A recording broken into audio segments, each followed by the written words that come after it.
Hello friends, இன்னைக்கு நம்ம கத்திரிக்காய் சட்னி பண்ண போறோம். Egg plant chutney. இது வந்து அந்த பெரிய கத்திரிக்காய். இது வந்து நான் இப்படி ரவுண்டா கட் பண்ணி தண்ணில போட்டுருக்கேன். ஏனா கலர் மாறிடும் வெளிய வெச்சோம்னா. அதனால கொஞ்ச நேரம் வந்து தண்ணில இருக்கட்டும். இப்போ வந்து நம்ம எப்படி சட்னி பண்றதுன்னு பார்க்கலாம். இப்போ ஒரு கடாயில வந்து எண்ணெய் ஊத்திக்கலாம்.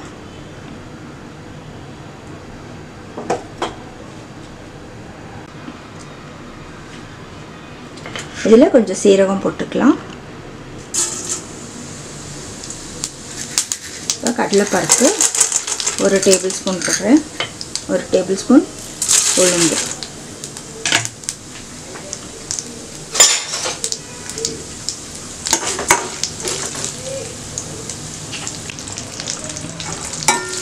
இப்போ பச்சை மிளகாய் 3, காஞ்ச மிளகாய் 2, கொத்தமல்லி, கறிவேப்பிலை, உளுந்து, கடலை பருப்பு போட்டாச்சு.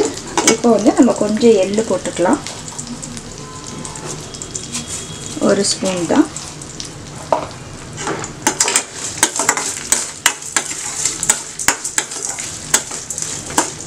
இதை வந்து நான் செப்பரேட்டா எடுத்து இதை நான் அரைச்சுக்க போறேன்.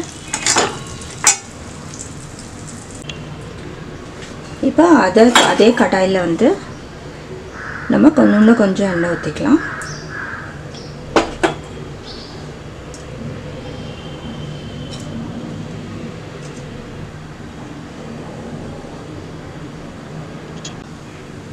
இதில் வெங்காயம் ஒரு 3 பல் பூண்டு அதை வந்து கட் பண்ணி வச்சுருக்கேன். அதை போட்டுக்கலாம்.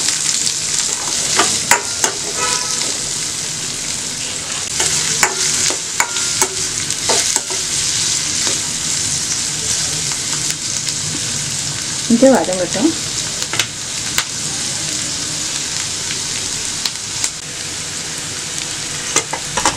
இப்போ நம்ம ஆறிடுச்சு, அரைச்சிடலாம். இதில் வந்து நான் ஒரு துண்டு புளி போடுறேன். அப்புறம் கொஞ்சம் சின்ன வெங்காயம் பச்சையாக போடுறேன். ஒரு 4 பல் பூண்டு, ஒரு துண்டு, ஒரு சின்ன 2 துண்டு பெருங்காயம்.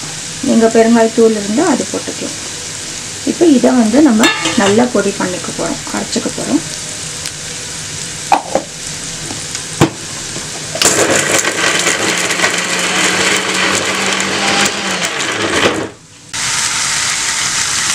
இப்போ இந்த பிரிஞ்சால் வந்து நான் சேர்த்துட்டேன். இதில் கொஞ்சம் நம்ம தண்ணி ஊற்றிக்கலாம். இது நல்லா வேகட்டும்.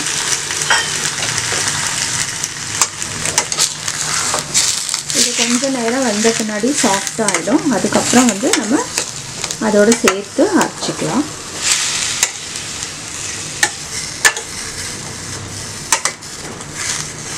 இது வேகட்டும், மூடி வச்சிடலாம்.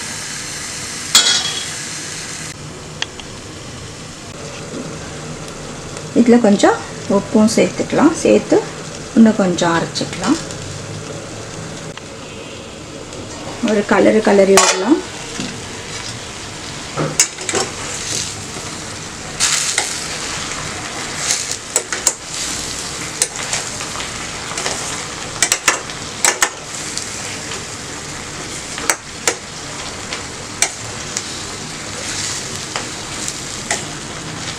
நல்லா சாஃப்ட் ஆகிற வரைக்கும் வந்து நம்ம வேக வச்சுக்கலாம்.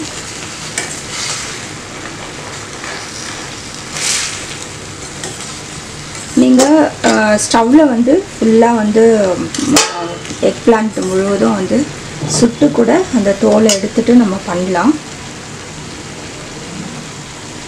அதுவும் ரொம்ப டேஸ்டாக இருக்கும் அந்த சட்னி கூட.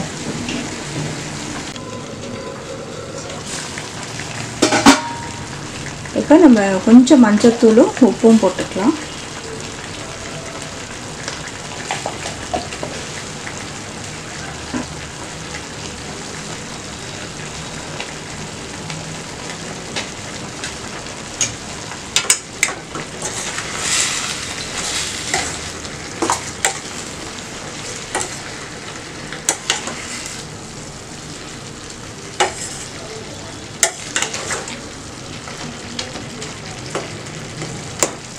இன்னும் கொஞ்சம் வேகணும்.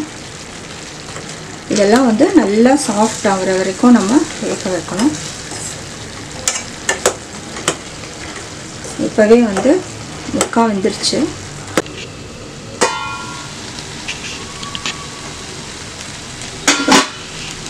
இது நல்லா வெந்துருச்சு பாருங்கள். நல்லா வெந்துருச்சு. இப்போ இது ஆறட்டும். நம்ம அரைச்சி வச்சிருக்கிறதோட வந்து இதை ஒரே ஒரு சுத்து தான். இதில் வந்து இது வந்து ரொம்ப சட்னியாக வேண்டாம், கொஞ்சம் சின்ன சின்ன பீசஸ் இருக்கிற மாதிரி வந்து நம்ம அரைச்சிக்கலாம். இது ஆறட்டும். இப்போ நான் மிக்சியில் வந்து இந்த நம்ம வேக வச்ச கத்திரிக்காய் நான் போட்டுட்டேன்.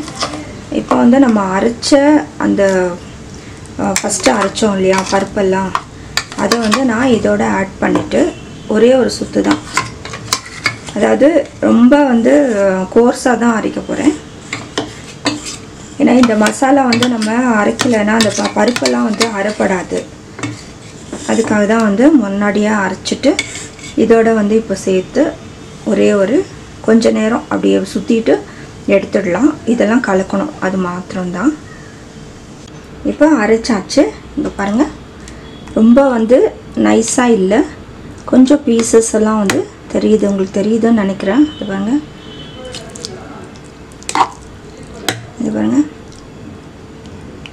இப்போ இந்த கத்திரிக்காயெல்லாம் இருக்குது. ஸோ வந்து நம்ம சாப்பிடும் போது வந்து ரொம்ப வந்து பேஸ்ட்டாக இருக்காது. இப்போ இந்த கத்திரிக்காயெல்லாம் இப்படி வரும்போது ரொம்பவே டேஸ்ட்டாக இருக்கும். நீங்களும் வந்து இது செஞ்சு பாருங்கள், ரொம்ப சூப்பராக இருக்குது இந்த சட்னி. அதுவும் வந்து நம்ம சின்ன வெங்காயம் பூண்டு கொஞ்சம் பச்சையாகவும் போட்டிருக்கோம். ஸோ அந்த டேஸ்டெல்லாம் வந்து ரொம்ப என்ஹான்ஸ் பண்ணி கொடுக்குது. எக் பிளான்ட் சட்னி ரெடி ஆகிடுச்சு. கத்திரிக்காய் சட்னி ரொம்ப சூப்பராக இருக்குங்க. இது சாதத்துக்கு ரொம்பவே நல்லாயிருக்கும். தோசை இட்லிக்கும் வச்சுக்கலாம், பட் சாதத்துக்கு தான் வந்து ரொம்ப டேஸ்ட்டாக இருக்கும். நீங்களும் செஞ்சு பார்த்து உங்களோட கமெண்ட்ஸ் எங்களுக்கு போஸ்ட் பண்ணுங்கள்.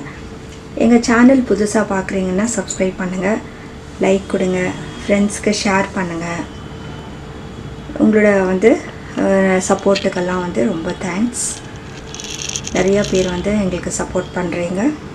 எங்களோட ரெசிபீஸ் தொடர்ந்து நீங்கள் பார்த்துட்ருக்கீங்க, ரொம்பவே தேங்க்ஸ். இன்னும் தொடர்ந்து வந்து எங்கள் ரெசிபீஸ் எல்லாம் நீங்கள் பாருங்கள்.